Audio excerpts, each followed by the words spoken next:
Hello everyone. Today we will continue chapter 7 of History, Education and British Rule.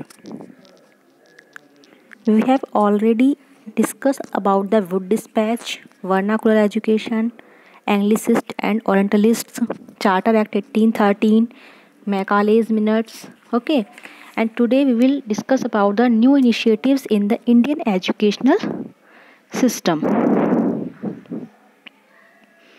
After 1854, the East India Company decided to take initiatives to improve vernacular education. To ensure order within the system, the company started imposing routines, establishing rules. पहले क्या था, rules जो थे establish नहीं थे, ठीक है, कोई सिस्टम नहीं था, तो इन्होंने क्या किया, आफ्टर द 1854 कुछ रूल्स बना दिए स्टडी को लेकर.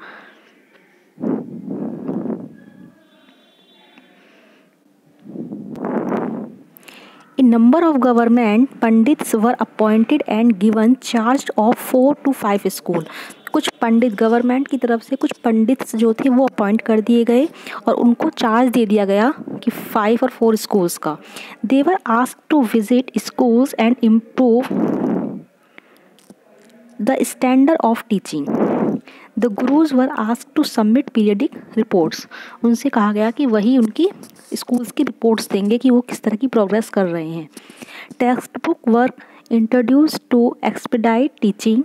several new initiatives were launched such as the annual examination होने लगे, fixed number of seats and new rules of discipline.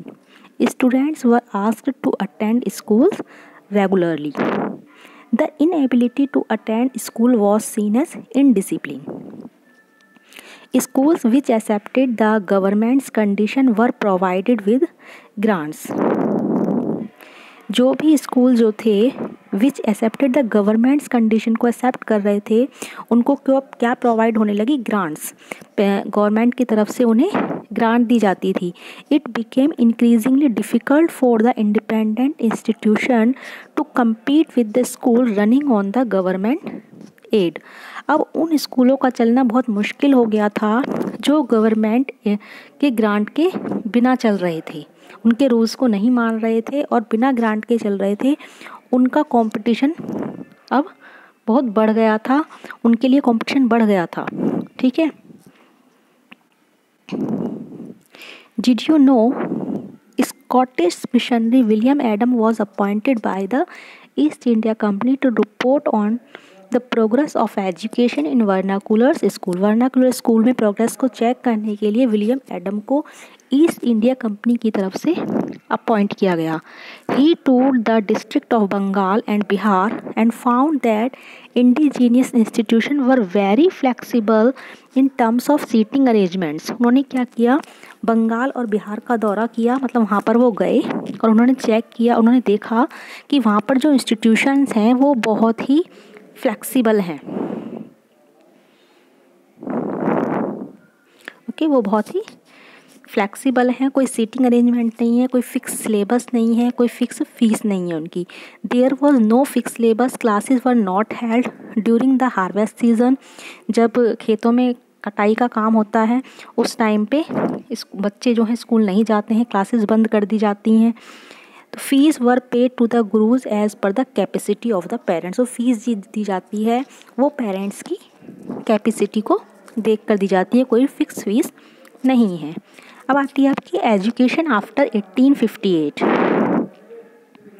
The government appointed a commission in 1882 under W. Hunter to evaluate the education progress achieved after the recommendation of the Wood Dispatch.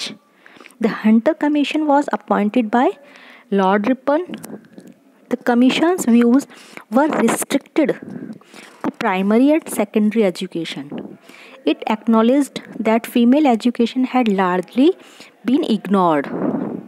The end of the 19th century witnessed great improvement in the secondary and higher education. The Punjab University was established in 1882, followed by the Allahabad University in 1887.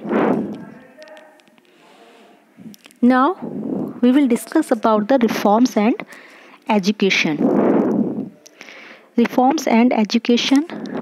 Social reforms such as Raja Ram Mohan Roy, Ishwar Chand Vidyasagar and Sir Syed Ahmad Khan strongly advocated the spread of education to eradicate social evils. इन्होंने education को भी बढ़ावा दिया, उसको भी support किया और बहुत सारी बुराइयों को यहाँ से दूर हटाने में हेल्प की लोगों की.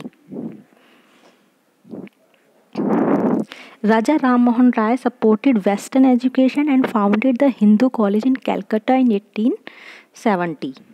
1817 में इन्होंने कैलकाटा में हिंदू कॉलेज इस्टेब्लिश किया. ईश्वर चंद Vidyasagar strongly supported the cause of women's education. He became the principal of the Sanskrit College. Dayanand Saraswati founded the Arya Samaj and also set up a school which promoted Western education as well as the study of the Vedas. The Theosophical Society founded by Annie Besant also set up schools for boys and girls.